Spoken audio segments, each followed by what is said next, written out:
Saludos, buenas tardes. Les habla la periodista Omaya Sosa Pascual. Hoy estoy con ustedes con la doctora Elba Guzmán Faría, madre de un joven víctima de opioides y consejera, y con el doctor Raúl López, psiquiatra, para hablar de un importantísimo tema, el peligroso abuso de sustancias, medicamentos y sus efectos en el cerebro y cómo tratar esta condición. Vamos a esperar unos minutitos a que se vayan conectando con nosotros. Por favor, compartan este live para beneficio de todas sus amistades que puedan estar enfrentando este problema con opioides, con abuso de medicamentos, o que tengan familiares a quienes quieran apoyar y ayudar. Nuevamente, este es un live de la revista Es Mental. Nos pueden ver por esmental.com, por el Facebook de Es Mental, y es una iniciativa apoyada por FHC y por su hospital hermano, el Hospital Panamericano. Me están comentando aquí que tenemos un problemita técnico. Quiero asegurarme que nos pueden escuchar. Nos comenta Ámbar Rodríguez que ya está conectada. ¿Nos ve bien, Ámbar, ya? ¿Y nos escucha bien o sigue viendo problemas? Déjenos saber si están teniendo problemas en esta introducción informal para poder entonces hacer los ajustes técnicos con el internet. Y si no, pues vuelvo y les repito, estamos comenzando informalmente este live sobre el tema de los opioides, el importante tema de los opioides. Y aquí ya tenemos personas muy entusiasmadas conectadas. Compartan este live, que tenemos unos recursos de lujo en el día de hoy. Tenemos a la madre de un joven que fue víctima de opioides, que está aquí para compartir su experiencia con nosotros. Y todo lo que ha aprendido en el proceso después, que se ha vuelto, ¿verdad?, conocedora y activista de la problemática, y a nuestro recurso clínico, el psiquiatra Raúl López, quien va a estar también atendiendo sus preguntas, dudas y comentarios en vivo. Los voy invitando a que se conecten por la página de Facebook de Es Mental y por la página de Facebook de FHC Salud Mental. Y ahí nos pueden dejar sus comentarios, que vamos a estar atendiéndolos a todos. Nos dicen que ya nos escuchamos perfectamente, gracias a Blanca Vega, a Julie Díaz, a María Ivette Lebrón Sánchez, que también nos están dando esa retroalimentación y que se ve excelente. Yo creo que vamos a poder ir comenzando ya, que tenemos un buen grupo de personas conectadas. Por acá, muy bien, nos saludan desde Utuado. Vamos a dar comienzo entonces formal a este live. Vuelvo a decirles que aprovechen y compártanlo en sus redes sociales para que se beneficien todas las personas que necesitan escuchar del tema de los opioides en Puerto Rico, su manejo y cómo reconocer las señales de la adicción. Ahora sí, saludo formalmente, les habla Omaya Sosa Pascual, periodista y editora de la revista Es Mental. Nos ven en esmental.com, y hoy estoy con ustedes junto a la doctora Elba Guzmán Faría, madre de un joven víctima de opioides y consejera, y el doctor Raúl López, psiquiatra, para hablar sobre el peligroso abuso de medicamentos y sus efectos en el cerebro y cómo tratar esta condición. Bienvenidos a ambos, muchas gracias por estar conmigo. Gracias por la invitación. Estamos aquí también para hablar de herramientas para determinar la magnitud de este mortal problema en Puerto Rico, que es un problema que no ha sido atendido adecuadamente por las autoridades. Este es el cuarto live que hacemos en el 2021 y es parte de una colaboración de la revista de Salud Mental y Bienestar, esmental.com, y de FHC First Healthcare. FHC es una empresa coordinadora de servicios de salud mental, filial de UHS Inc. y entidad hermana del Hospital Panamericano en Puerto Rico. Las puertorriqueñas y los puertorriqueños hemos vivido unos años difíciles, particularmente agravándose después del huracán María y con la pandemia, que ha complicado todo, afectando la salud mental y emocional de muchos y de muchos en nuestra isla. El propósito de esta serie de Facebook Lives es ofrecerles herramientas prácticas para abordar distintos retos a través de profesionales de la salud mental, de pacientes y o familiares que viven las situaciones en carne propia, para que se sientan también, ¿verdad?, que no están solos y son personas que, como usted y como yo, conocen de primera mano los problemas.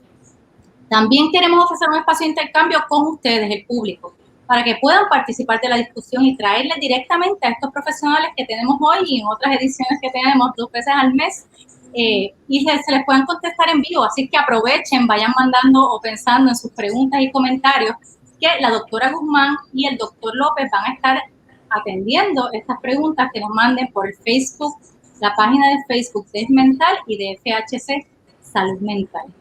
Sin más, vamos a comenzar la conversación con nuestros invitados y quería comenzar con usted, doctora Guzmán Faría, sobre su experiencia para que las personas que quizás o han vivido la experiencia o quizás piensan que la están viviendo, ¿verdad? O no entienden bien el tema, puedan relacionarse con lo que es la situación. Usted en el 2017 pasó una experiencia muy dura. Los conocedores plantean que es una de las más duras que se puede enfrentar en la vida, perder a un hijo.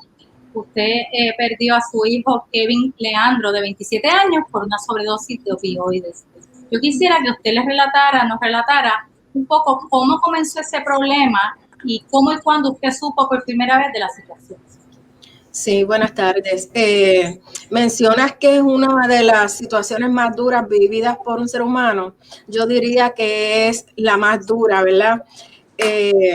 Pues yo he vivido diferentes pérdidas en la vida, como todo ser humano ha vivido pérdidas, pero esto me derrumbó, ¿verdad? Esto te tira al piso y cambia todos tus paradigmas acerca de la vida.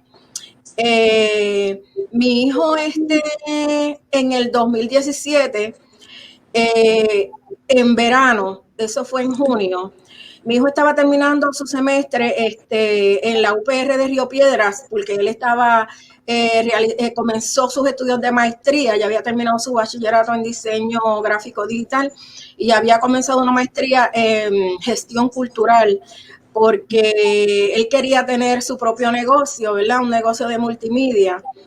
Él había comenzado comunicaciones en UPR de Arecibo, donde mismo yo trabajo, ¿verdad? Y luego se había ido a otra universidad a completar sus estudios. Y ese verano, porque ese fue el verano de la última huelga que hubo en la universidad y por eso se retrasó el semestre, pues estábamos trabajando en conjunto en un trabajo de investigación, él y yo, y él me confesó en ese junio que él tenía un problema con píldoras, con pastillas. Ya mi hijo en escuela superior, en el grado 12, había comenzado a experimentar con el alcohol. Hay una predisposición genética, ¿verdad?, a las adicciones. Y en este caso, pues, padre, ¿verdad?, que ya falleció, mi padre tenía problemas con el alcohol. Y también tenía una condición concurrente, o sea, condición mental más el problema de alcohol, porque mi padre era veterano de la guerra de Corea. Pues yo pienso que lamentablemente mi hijo, pues, heredó esa parte, ¿verdad? Y él empezó, luego de la muerte de mi padre, precisamente, él comenzó a beber porque mi padre era la figura masculina de él.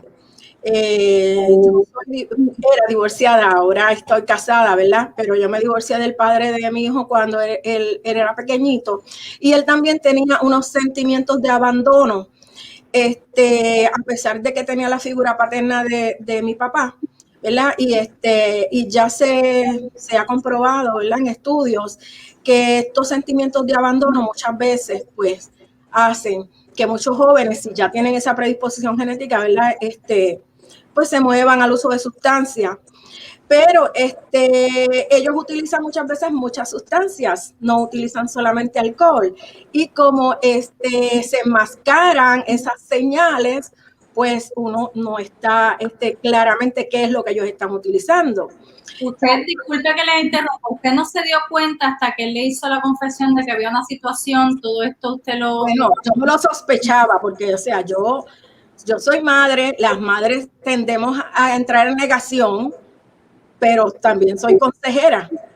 Y entonces está ese dilema entre mamá y la profesional de ayuda, y yo me sospechaba muchas cosas, ¿verdad? Pero como no tenía, o sea, ellos te ocultan, porque mi hijo tenía un respeto hacia mí, hacia mi figura, y muchas veces él llegaba a casa, ya después que le había pasado, como dicen por ahí, la nota, ¿verdad? Porque sabía que si llegaba a casa bajo efectos, tenía la cantaleta de mamá, tenía mi cantaleta. Y esa vez que él me lo confesó, que fue en junio, pues pues yo me puse histérica porque yo había leído ya que había una epidemia de opioides en los Estados Unidos y yo le dije a él, tú sabes que tú lo que estás haciendo es el equivalente de la heroína. Tú estás usando heroína en píldoras y la cara de él se transformó. Él hizo una mueca. Porque, ¿qué pasa? El joven piensa que eso es más limpio porque, y uso la palabra limpio porque eso es la que se usa en la calle, ¿verdad? Porque no es la correcta, eso no se debe decir. Que no es droga como tal. ¿no? Exacto, porque es una píldora, porque pues cualquiera la puede conseguir con una receta médica en una farmacia y ellos piensan que es más inofensiva, aparte de que entienden que hay menos estigmas o prejuicios. Sin embargo, ellos no se están dando cuenta que le está haciendo el mismo daño que cualquier droga ilegal que consigan en el punto. En ese momento, pues yo le dije, vamos a buscarte un centro, ¿verdad? Porque mi idea era internarlo en un centro, pero él eso le causó pánico. Y me dijo que quería, pues, probar otras alternativas. Pues yo le dije, como ya él era un adulto, ¿verdad? Yo le dije, tú mismo, porque yo quería saber si realmente él deseaba buscar ayuda. Tú mismo vas a llamar a un psiquiatra, a un psicólogo, porque ya nosotros habíamos tenido esas experiencias anteriormente con el alcohol. Un psiquiatra, un psicólogo, y vas a comenzar a buscar ayuda. Y él lo hizo. Él estaba en ese proceso, pero lamentablemente, esa semana que terminaba su semestre, quizás por tratar de mitigar la ansiedad, se fue con un pana, ingirió alcohol, porque como digo, casi nunca es una sola sustancia, ingirió alcohol e ingirió otras sustancias, y entre las sustancias que ingirió había algo que estaba contaminado con fentanilo, que es lo que está matando a nuestros jóvenes hoy en día. El fentanilo, que solo 2 gramos de fentanilo te pueden causar la muerte. Wow, doctora, realmente impactante su testimonio. Sé que después de eso usted ha convertido esta experiencia en una forma de conocer más el problema y de ayudar a otras personas, ¿verdad? Y antes de pasar con el doctor López, yo quisiera que nos dijera cómo ha sido esa experiencia de conectar con otras madres y padres que han pasado por lo mismo. Y de entrar a tratar de crear conciencia con esta problemática que en Puerto Rico pues ha sido relegada bastante, no hay estadísticas confiables. En Estados Unidos hay, como usted dijo, una epidemia. El año pasado el CDC habla de 81,000 sobredosis por opioides. Acá en Puerto Rico, ¿cuál es el estado de situación según su experiencia en cuanto a la adicción y el abuso de opioides? ¿Y qué hace falta para lidiar con el problema? Bueno, te puedo empezar a contar pues, cuando murió mi hijo. Eso fue en agosto 2017 y en septiembre fue el huracán María. Puerto Rico se quedó incomunicado, ¿verdad? Y la poca conexión que yo tuve con el internet, como no había nada más que hacer cuando estaba el huracán, yo me puse a buscar y di con unos grupos de madres en Estados Unidos que habían pasado por la misma situación. Yo la primera vez que escuché la palabra fentanilo fue en el hospital donde llevaron a mi hijo ya sin vida por un oficial de la policía. Pues yo estaba en ese estado, yo digo que casi catatónico, ¿verdad? En ese estado de shock que usa el cuerpo para protegerse, y escuché la palabra fentanilo.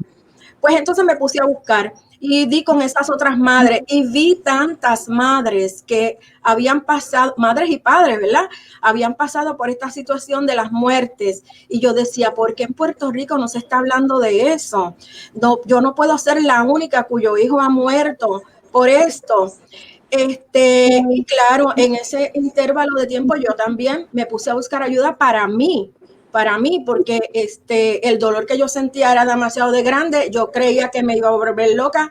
Yo quería morirme. Y después me dijeron que todas las madres que pierden hijos se quieren morir, pero es por el dolor tan grande que se siente, ¿verdad? Que tú no lo puedes aguantar. Y di con el grupo de Amigos Compasivos, ¿verdad? Que es un capítulo que hay en Puerto Rico de lo que le llaman The Compassionate Friends, que se originó en Inglaterra y ahora está en Estados Unidos. Y ahí comencé a asistir, aparte de que pues visité un psicólogo, visité un psiquiatra, el mismo psicólogo y psiquiatra que atendieron en un momento a mi hijo, pues yo también buscando ayuda para mí y buscando respuestas también, ¿verdad?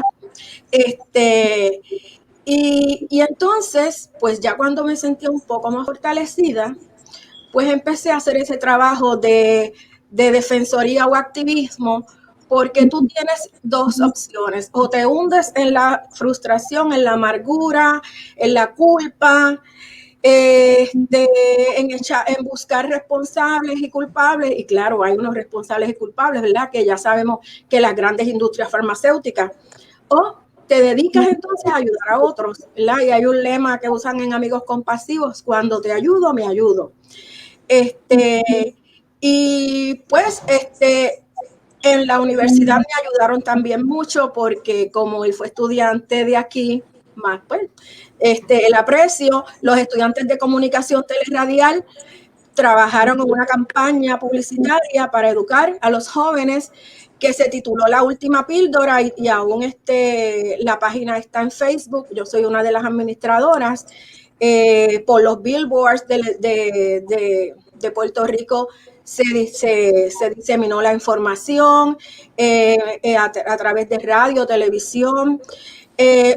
Una de las profesoras, junto con su grupo de documentales, realizó un documental acerca de la problemática de los opioides en Puerto Rico. Y estamos trabajando junto a la oficina del senador Vargas Vidot, que ahora preside pues la Comisión de Comunidad, Asuntos de Salud y Adicciones, ¿verdad? No sé si específicamente se llama así, pero tiene que ver con las adicciones. Este miércoles próximo hay unas vistas públicas donde se va a presentar el proyecto del Senado 71, ¿verdad?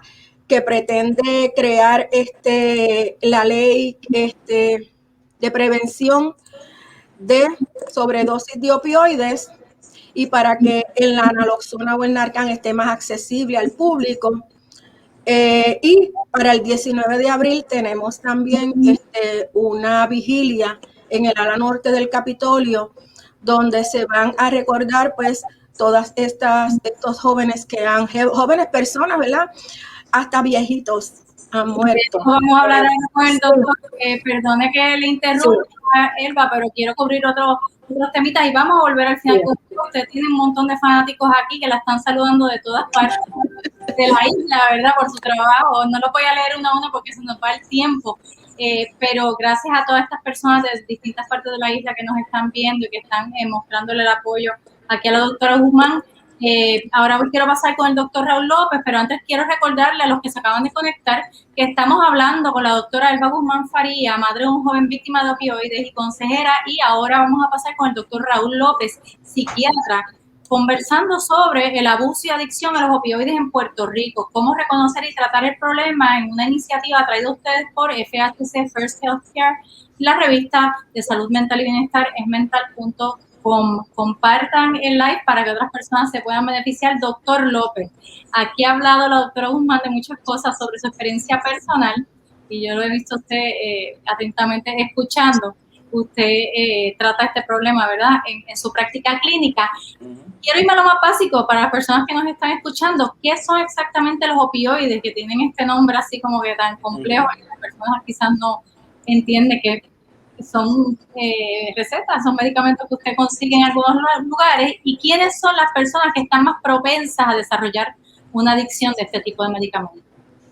Primero que nada, yo quiero felicitar a la doctora Guzmán por esa conmovedora descripción que ha hecho de lo que vive el padre de una persona que desarrolla esta enfermedad, una enfermedad que es la adicción a los opioides, y el valor que se requiere para uno poder compartir una experiencia tan dolorosa e inspirar a otros que con el conocimiento que ella dolorosamente ganó a través de esta experiencia puede evitar que otros no entren o no actúen a tiempo para quizás evitar el desenlace pues, triste que tuvo el caso de la doctora.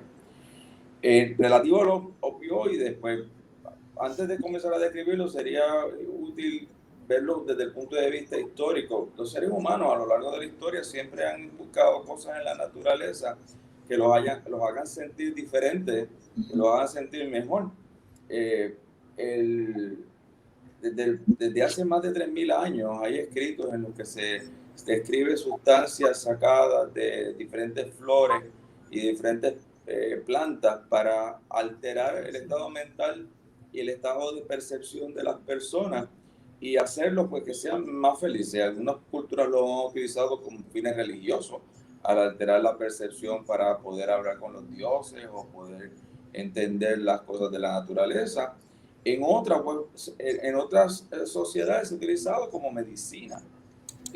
Hay escritos que los opioides se han utilizado para manejar el dolor desde muchísimo antes de que se descubriera América.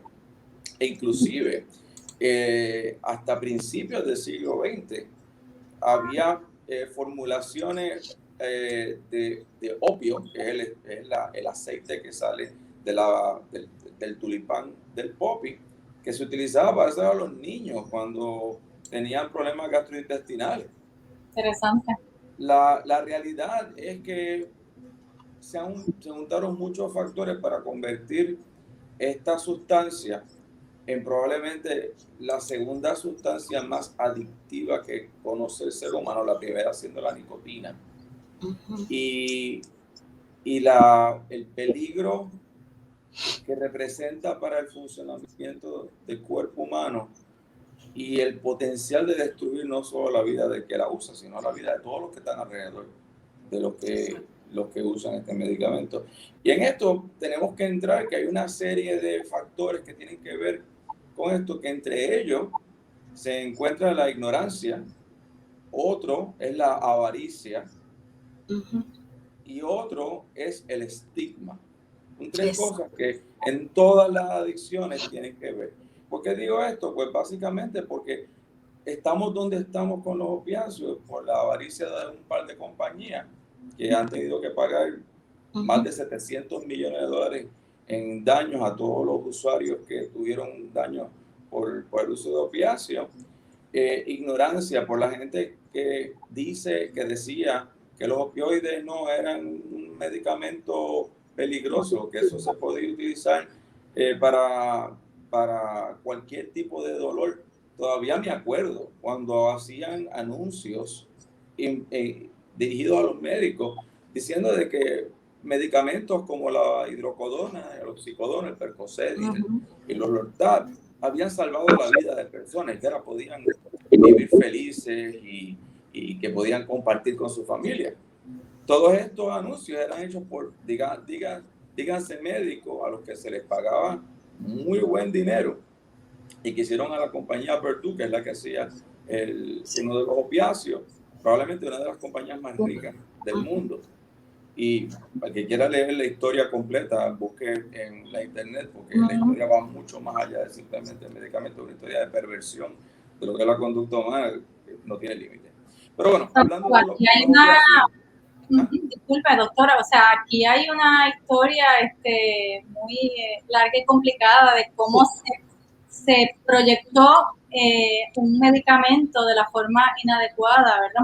Un medicamento peligroso de una forma inadecuada, de manera masiva a la población, ¿no? ¿Y quién no quiere salir del dolor fácil? Y a los médicos les hacían creer que los opiáceos no eran tan malos. Exacto. Y cuando empezaron a explotar los casos de adicción, todavía había voces diciendo que había una opiofobia, que estaban dejando de usar estos medicamentos que eran tan buenos y tan fantásticos para manejar cualquier tipo de dolor. Porque hay usos en los que los opioides son útiles como pacientes que tienen cáncer, que están a punto de morirse y que obviamente la adicción no es exactamente la preocupación más grande.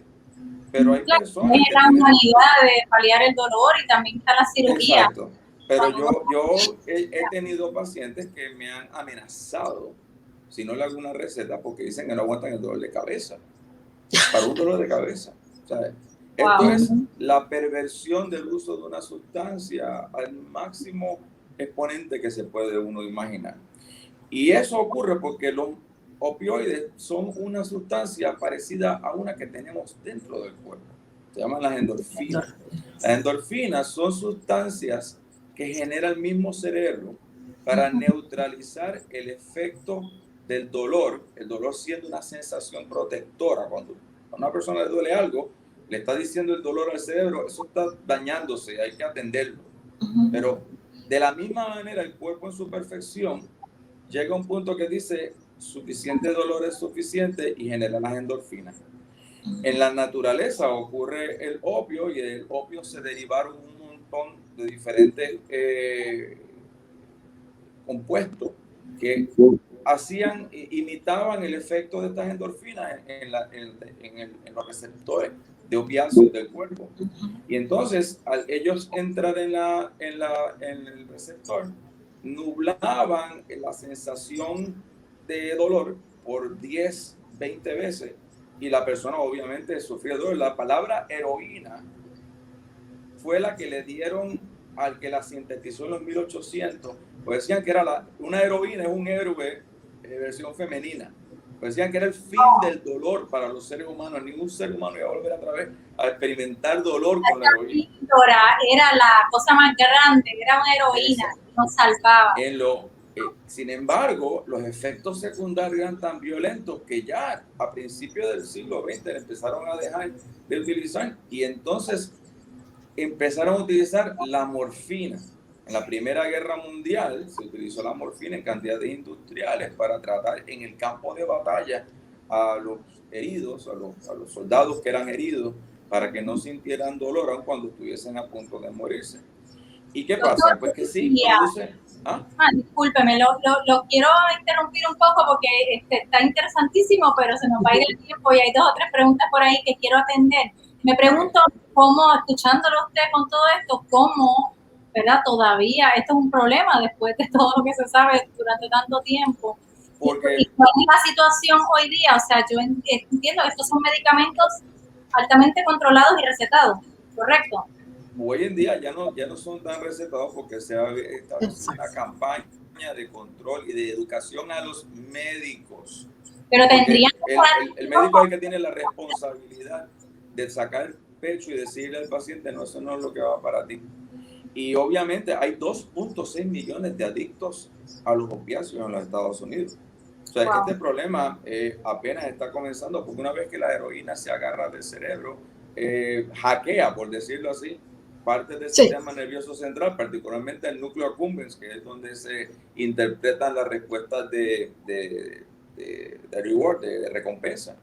Y obviamente la gente que usa estos opiáceos nunca se cura, se entran en remisión y van a necesitar ayuda todo el tiempo, porque el problema que sucede es que cuando dejan de utilizar la droga, entran en un estado de retirada y todos los síntomas que trataba la droga ahora son mayores y se suman unos nuevos, porque como neutraliza la norepinefrina que hay en el tracto gastrointestinal, le dan unas diarreas y les dan unos dolores en el cuerpo y temblores, que hace que el paciente ya no use el medicamento para sentirse bien, sino para evitar sentirse peor. Sentirse mal. En la entrevista que le hizo nuestra colega Jennifer Wiskovich y que publicamos, donde ambos hablan con mayor profundidad de los temas, le invito a los que nos están viendo que la busquen, es mental.com. Usted decía eso, ¿verdad? Que no tiene cura y es algo que nos choca a los seres humanos saber cómo va a ser, que no hay nada. Y si me permite. Ahora le permito, pero él hace un paralelismo con la diabetes. Yo lo entendí. O sea, usted tiene diabetes para toda la vida. No sé si de los dos quiera comentar sobre eso, pero es una condición que ya entonces se alteró su cerebro y usted queda con... Eso no va a cambiar otra vez.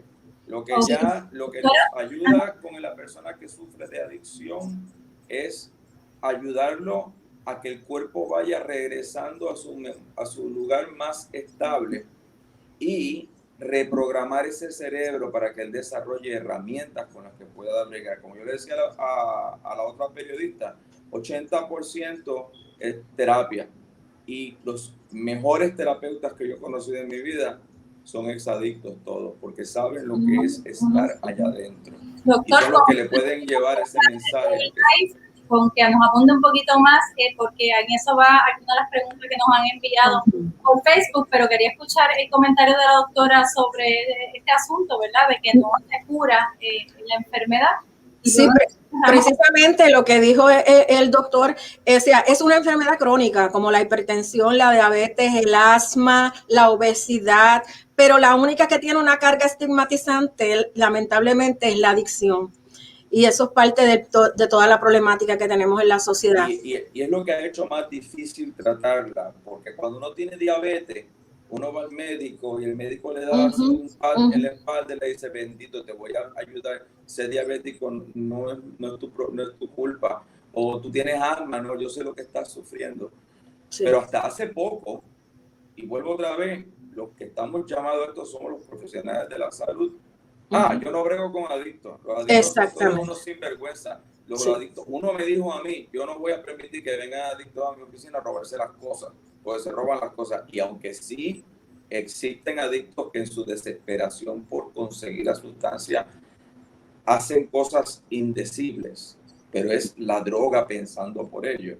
Sí. La realidad es que son personas que necesitan más apoyo, necesitan más empatía y entender de que nadie se mete una pepa al cuerpo y se arriesga que lo arresten y se arriesga que se muera, si no es porque hay un sufrimiento interno que él quiere que pare. Algunos adictos que yo, con los que yo traté cuando estaba en el sistema de carcelario de Puerto Rico, yo fui el director de salud mental correccional, decían, yo lo que quiero es que pare, si me tengo que suicidar para que pare, me suicido. Y algunos se han dado una sobredosis intencionalmente porque han visto cómo su vida se ha ido colapsando en el plano ocupacional, en el plano personal, en el plano familiar. Los familiares lo abandonan completamente y llega un momento en que la autoestima, no le digo que baja a cero, baja a niveles negativos. Y cuando uno siente que uno vale tan poco, ya no le importa lo que venga detrás. Doctor. Y ahí es donde hay que trabajar con el adicto, ayudarlo a que se dé cuenta de que tuvo una enfermedad y que le está pasando mal, pero que si hace un estilo de vida más saludable y toma unos medicamentos muy efectivos como la metadona, la suboxona, o sea, buprenorfina, y tiene a la mano siempre ¿cómo se llama? El Narcan, por si acaso se le va a la mano, que ellos pueden regresar un momento a vivir una vida normal. Yo tengo pacientes exadictos de 60, 70 años que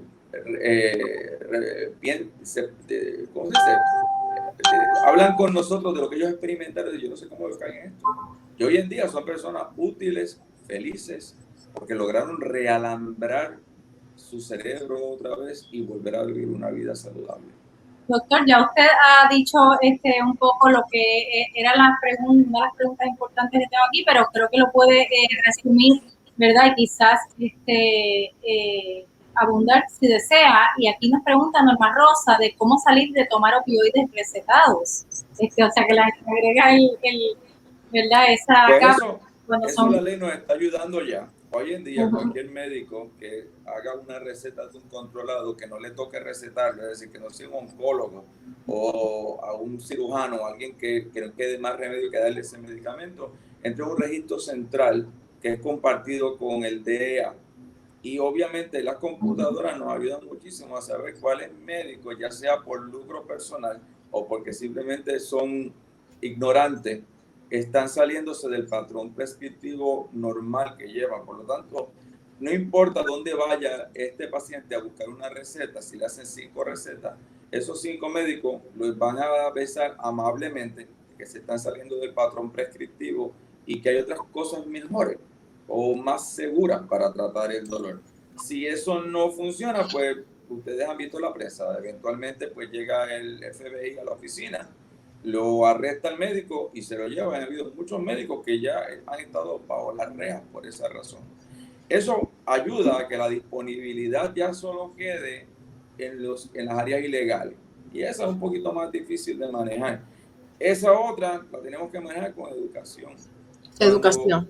Cuando una persona entra la primera vez, está diciendo la periodista, muchos jóvenes y muchas personas que entran en la adicción de opiáceos, irónicamente no son junkies, son estudiantes, son padres de familia, son profesionales que en algún momento entendieron incorrectamente el efecto del medicamento y se lo dieron para bajarle la ansiedad, aunque parezca increíble. O se lo dieron porque tenía un dolor. Y entonces, como no entendían el potencial que tenía esa droga de crecer en su sistema, pasaron entonces a convertirse en adictos. Ustedes y si nosotros también que no son todos jóvenes, que la mayoría no son jóvenes, ¿verdad? Que también hay una concepción a veces errada de que es algún tema de juventud nada más. Exacto. Sí. Y eso, quiero contar una anécdota. No lo hagamos, más podemos salvar. Quiero contar una anécdota, si me permiten. Hace unos meses atrás me hice un procedimiento, ¿verdad? Una litotripsia, y de allí salí con una receta. Yo la fui a buscar, yo como no conozco los nombres genéricos de estos opioides, cuando yo vi lo que me habían recetado, pues imagínense el shock, porque pues mi hijo murió de eso. Me estremecí, pues eso fue parar el zafacón automáticamente, yo no lo iba a tomar. Y cuando tuve la próxima visita con el médico, yo le llevé un pendrive de regalo, que era como una pulserita, un pendrive. Educación. Y yo le dije, doctor, mire, yo le traje esto a usted. Y entonces él emocionado, ¿y qué es esto? Y yo le dije, yo le había comentado a usted una vez que mi hijo había fallecido, mi único hijo, porque era mi único hijo, falleció por uso de opioides. Así que yo quiero que usted vea este video que está aquí, que fue el video que yo te había enviado, Maya, y una ponencia que yo hice en el Senado, también apoyando otro proyecto anteriormente. Yo quiero que usted vea esto, porque yo no me tuve que tomar ni siquiera un acetaminofén ni un ibuprofen para el dolor, porque usted me tenía que recetar ese medicamento. O sea que yo pienso que también nosotros debemos ir educando, ¿verdad? Definitivamente hace falta educación. Lo que yo digo siempre es que la energía nuclear puede servir para destruir una ciudad completa o para mover un barco de una manera limpia. La nitroglicerina puede usarse como explosivo, pero también se puede utilizar para evitar que una persona muera de un ataque cardíaco. Los opiáceos no son malos, es el mal uso que se les da, es el utilizarlos indiscriminadamente, es el usarlos por demasiado tiempo, es utilizarlos cuando hay otras alternativas que se deben de intentar antes. Nosotros logramos que tanto la comunidad médica como los pacientes que se encuentran en ese segmento entiendan que la primera regla del juramento hipocrático es no harás daño. Do no harm. Do no harm. Y el paciente entienda que tú, aunque le estás diciendo algo que no le gusta, porque el doctor que le recetó eso, obró de buena fe, mal hecho, con una actitud paternalista. Yo le voy a dar a esta señora lo más fuerte que hay, para que no se queje, no sufra, que quejándose de que le dolió, sin saber que probablemente a la larga esto podría ser el principio de un gran cuento de horror. Exacto. Yo les tengo que decir a ambos que me quedan muchas preguntas, muchos comentarios y que se nos acabó el tiempo hace tiempo, pero está tan interesante y todo el mundo está conectado. Les agradezco mucho la entrevista, los felicito porque este es el live que de primera instancia más gente ha tenido conectada simultáneamente y verdad que se ha mantenido con nosotros todo este tiempo, así que agradezco a todas las personas que nos están escuchando. Yo pensaba que este tema no, ¿verdad? Es un tema que quizás a alguna gente le choca, le es árido, y definitivamente me ha sorprendido gratamente que tanta gente está dispuesta, interesada a escuchar sobre el problema, quizás están callados y no están hablando. Hay mucha gente sufriendo en silencio, créanme. Entonces creo que más adelante pues vamos a tener que hacer otro sobre por qué no se está hablando de este tema en Puerto Rico, por qué no se está documentando adecuadamente y solamente tenemos estadísticas de Estados Unidos y no de la realidad que estamos viviendo en nuestra isla. Quiero cerrar con un comentario de los múltiples que nos han llegado, pero es de los más bonitos que le han mandado a Elba. Vivian Atoro dice: Elba, eres mi héroe. Así que gracias por compartir esta experiencia, porque la experiencia de las personas comunes y corrientes definitivamente ha probado que es bien importante para los que nos escuchan y poder entonces entender bien los consejos que el personal clínico como el doctor López les puede dar. Doctor, muy agradecida también por su tiempo y sin más, pues agradezco a ambos invitados. Repito, a la doctora Elba Guzmán Faría, madre de un joven víctima de opiáceos y consejera, y al doctor Raúl López, psiquiatra, y a todos ustedes por su sintonía. Recuerden seguir a Es Mental y a FHC Salud Mental en las redes sociales para que se enteren del próximo Facebook Live que estaremos haciendo. En marzo vamos a tener dos al mes con los temas, ¿verdad?, que a ustedes les interesan. Nos pueden pedir también esos temas que vamos a tratar de tramitarlos con los excelentes recursos que tienen tanto FHC como su hospital hermano, el Hospital Panamericano. Además, busquen los artículos y entrevistas que hacemos sobre estos temas en esmental.com. Agradecemos a FHC por su apoyo y a los familiares y pacientes que colaboran con nosotros, así como a recursos clínicos. Sin más, los dejo, que tengan una buena tarde y volvemos en marzo con más. Gracias. Buenas tardes. Buenas tardes.